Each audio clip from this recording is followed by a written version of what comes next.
શ્રાવણના સાત્વિક સરવડાની આજની વાર્તા છે પ્રભુના સાક્ષાત દર્શન। ગૃહસ્થાશ્રમની ઉજ્જવળતા એ છે કે દ્વારે કોઈ અતિથિ આવે તો તેનો અનાદર ન કરવો। કયા સ્વરૂપમાં નારાયણ આવીને દર્શન આપે કોને ખબર, માટે કોઈનો તિરસ્કાર કે અનાદર ન કરવો।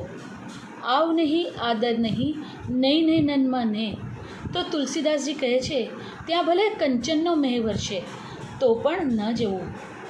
મેડી નહીં પણ મસાણ સાચું સોરઠિયા ભણે। અતિથિ દેવો ભવ જેવી આપણી પાસે પ્રાચીન અને પવિત્ર ભાવના છે। આપણી શક્તિ અનુસાર અતિથિ, ભિક્ષુક, યાચક, બ્રાહ્મણ વગેરેનો સત્કાર કરવો જ જોઈએ અને તે જ સાચી માનવતા છે અને ભારતની સુજલામ સુફલામ પુનિત ધરતીનો ઇતિહાસ છે। અને આ ઇતિહાસના પાના ફેરવતા સંસ્કૃતિની એક સરસ વાર્તા તરફ આપણને દર્શન થાય છે।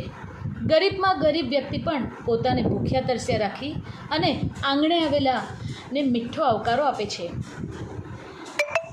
ચેલિયા ચંગાવતીનું એક જ પવિત્ર દ્રષ્ટાંત આપણી પાસે પૂરતું નથી, એવા તો ખૂબ બધા દ્રષ્ટાંતો આપણી પાસે છે। પરાકાષ્ઠાએ સાધુ વેશે પધારેલા પ્રભુને કસોટી કરી છતાં આખું ધર્મવાન વશ્ય કશ્ય જગત ધર્મ માત્રથી ચલિત ન થયું અને અંતે ધર્મનો વિજય થયો।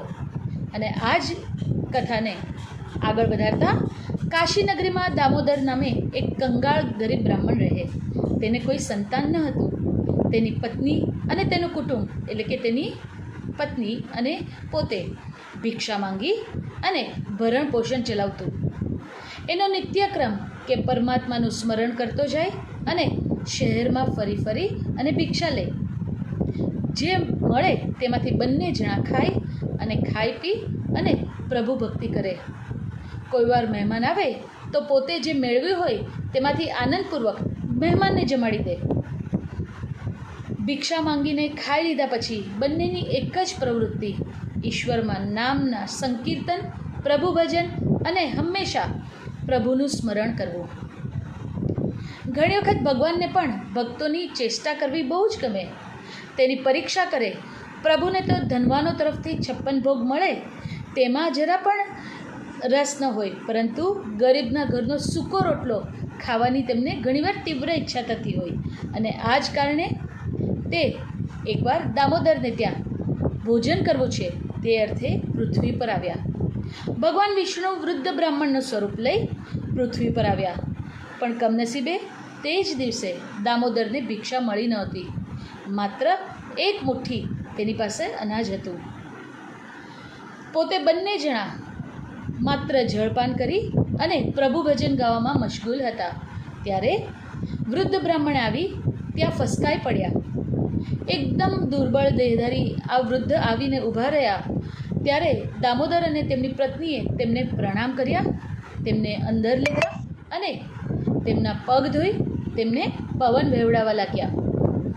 વૃદ્ધે કહ્યું, તારી કીર્તિ સાંભળી, તારી ભક્તિ સાંભળી હું આવ્યો છું। શ્રદ્ધાળુ ભક્તોને ત્યાં જ હું ભોજન કરું છું। મને એક મુઠ્ઠી અન્ન મળશે કે નહીં? દામોદર અને તેની પત્ની વૃદ્ધને આસન ઉપર બેસાડ્યા અને તેમની ઉપર પવન ઢોળવા લાગ્યા। થોડી વારે દામોદરના પત્નીએ પતિને કહ્યું, હજામપાસથી કાતર લઈ આવો અને મારા લાંબા વાળ છે તેને કાપો। તેમાંથી હું થોડાક નાડા બનાવીશ અને તેને વેચીને જે પૈસા મળે તેમાંથી આપણે મહેમાનને ભોજન કરાવીશું। બ્રાહ્મણે તરત જ એ કાર્ય કર્યું। તેમાંથી થોડા પૈસા મળ્યા અને તરત જ મહેમાન આવ્યા હતા એમને જમાડ્યો, ભોજન દીધું અને પછી તેમને સૂવાનું કહ્યું। બ્રાહ્મણ સતત પૂજા કરતો, ભજન ગાતો એ મહેમાનને સુવડાવતો હતો। મહેમાને કહ્યું, સાંજે પાછો હું જમવાનો છું।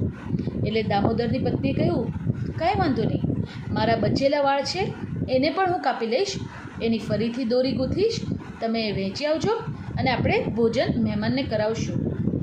મહેમાનની ભોજન કરાવી પોતાના સુશોભિત ચહેરા અને તેણીએ પોતાના સુશોભિત ચહેરા ઉપર તેણે જીર્ણ કપડું બાંધી દીધું।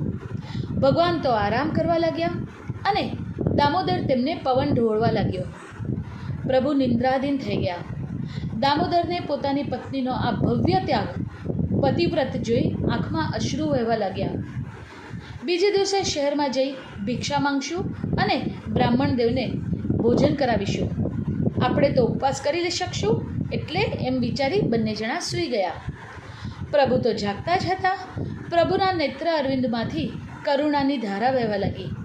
બ્રાહ્મણ દંપતીના આ અતિથિ ધર્મ પાલન અને માનવતાયુક્ત ધર્મથી પ્રસન્ન થઈ પ્રભુએ દામોદરની પત્નીના માથા ઉપર હાથ ફેરવ્યો અને આશીર્વાદ આપીને કહ્યું, પુનઃ સુંદર વાળ અને સૌંદર્યવાન તને મળો. તારી આ ઘર સમૃદ્ધિ સભર બની જાય.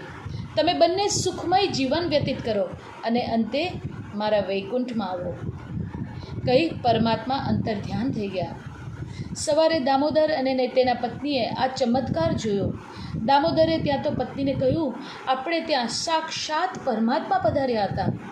આપણને દર્શન દેવા આવ્યા હતા પ્રભુ. આપણે તેનું યોગ્ય સ્વાગત પણ ન કરી શક્યા ને પ્રભુને ક્ષમા યાચના કરવા લાગ્યા.